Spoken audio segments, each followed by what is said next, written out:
I've never actually stayed on that. Got it. You were looking the other way. That's a big one too, man. God, he hammered that thing. Nice fish. You were looking the other way, man. I saw him cork it. It's a good fish, man. That was a top water bite, practically. Yeah, I know, look at that. Good one. Good fish. He's eating that sucker. He got it all the way down inside, too. You know, I might have to change over, dude. I'm telling you. They don't want the spinnerbait. That fluke, bubblegum fluke, is just deadly on smallmouth. We're starting to see it. They want it right now. That's for dang sure. Good going. And he crushed it. Oh. Crunched it. Yeah, it was a topwater bite, no doubt. Was he? There wasn't even a reed there, I don't think. Well, I may have pulled him off of it a little bit. Right. Probably came off of this rock right here. That boulder right there, big old boulder. Look at old nest boy sitting right there. Yep. He's right there. There we go. Watch this one. Right there, Jay.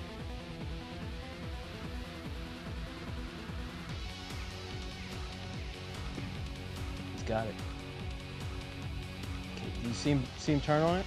It's awesome brown. The fluke messed up. Got it.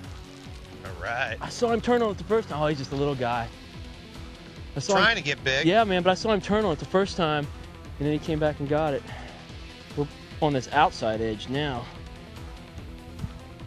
That fluke or that tube bait, they're such great baits to come back with after a spinnerbait when one hits it like that. Yep, and that's textbook. Yeah. Usually my routine is spinnerbait. If he misses it, fluke him. If he misses that, then you got to go with your finesse bait. Exactly, kind of work your way down. All right, man. There he is. That's a nice one. You called that shot, right off man. of that reed patch. You called that shot. Got him? Yeah. Yep, you called that shot for sure.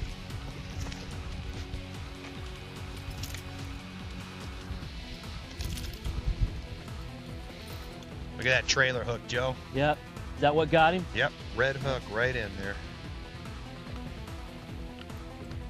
That's like again, just a little shallow. He came off of that reed patch right there.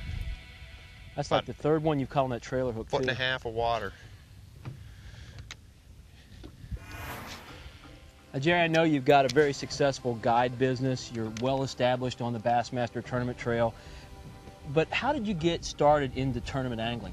Well, I think as far as back as I can remember, I ordered Bassmaster magazine for the first time in 1980. My dad gave me the choice of either Ranger Rick or Bassmaster, and that's what I wanted. And that's how I got interested in bass fishing per se. And then my first tournament experience, after reading the magazine, I wanted to go do what I was seeing in the magazines. My brother and I fished a tournament at Belleville Lake, probably 84, 85, and that's where my tournament career started. We caught one bass in that event, I remember. My brother did.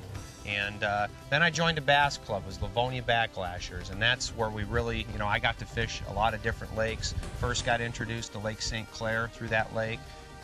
There's still guys in that club today that I talk to. My dentist I met him in the bass club, and still made a lot of friends and still talk to him to this day. So that club was a great learning experience and really got me started. Dark one right there. Look how black he is. You got him? Yep. Swing. Got him. Whoa! Broke your line. Slow down there, baby. I mean, right at the boat. Nice dark one, and this fish has got a tag in him. See that? Oh, cool. See that? See, this fish right here has been tagged by the Michigan DNR, and we're going to take that tag out, and we'll go ahead and send that back into the Department of Natural Resources. And that way, they have that number and they have that fish recorded when it was tagged and everything, and they'll get some information on it there.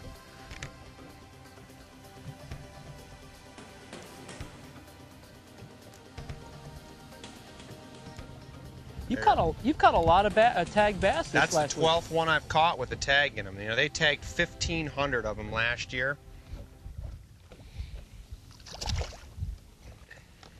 There's no doubt you got these things figured out, but how did you get started fishing, not tournament fishing, but just fishing for smallmouth?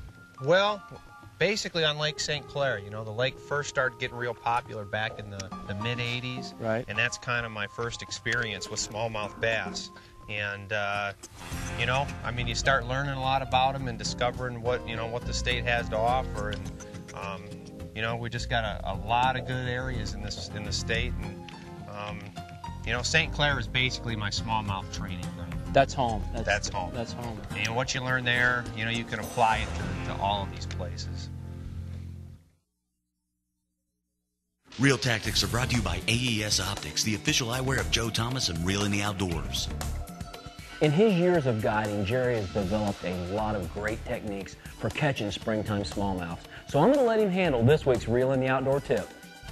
You know, when you see a little reed stand sitting there by itself or something like that, or you see the likely target, wait till you get close enough to it where you can make that cast beyond it and bring the bait. Because a lot of times if you short that cast, you'll draw that fish out, you'll see him come out, and then you put him on alert, and then, you know, you may not catch him, or you may have to go to a tube or something like that and really, you know, really mess with the fish. Cast past that target, right? And wait till the boat gets up there. I mean, you're anxious and everything to get that thing in there because you know a fish most likely is going to be there, but, you know, wait till you get up to it where you can make a real good presentation. That's key. Oh man, he crushed it, Jerry. That's Good a big one, black man. one. Big black one. Right on that edge, just like we were talking about with that jerkbait. He's a nice dark one. We about took the right. He's hooked on the outside of the head. He's not fighting. Look at him. He's just gonna swing him on over the boat. Gunnel there. Whoa, a nice fat one. Now he's gonna fight. Gonna fight in the bottom of the boat. Look how chubby that fish is. Pounded it. Oh my gosh, he like to took the rod out of my hands. Look at that. Just beautiful. Good looking fish, man. Good looking fish. Ate that pointer. Munched it. That was cool. And that was, it's like this deep. Comes off there, sand with a little bit of reeds, and it's just real abrupt drop. I just snapped it down that outside edge. There's probably one getting ready to move up and spawn. He munched it. It amazes me the variety of baits with smallmouth. When they're shallow, you can catch them on a lot of different lures. We've caught them on a spinnerbait, caught them on a soft plastic jerkbait, we've caught them on a hard jerkbait, in a tube. So I mean, you kind of got to play the conditions, don't you? Yeah, well that particular spot right there had a real sharp drop, and you got that one with a jerkbait, and that's just a perfect place for it. You caught that one on a Lucky Craft, and I'll tell you what, that is becoming the standard in a smallmouth fisherman's tackle box, a Lucky Craft pointer. You know, guys used to keep that stuff secret, but I mean, everybody knows now those pointer minnows. It's a good bait, man. There's no doubt, no doubt.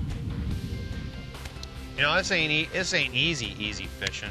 You know, it's not like dragging or something like that. I mean, you're fishing for them. But I love the those reaction strikes versus just a tube bite. I think after what you've seen today, you'll agree, if you head north for smallmouth, you need to call Jerry Gosnick and book a trip. Oh, you. I get you?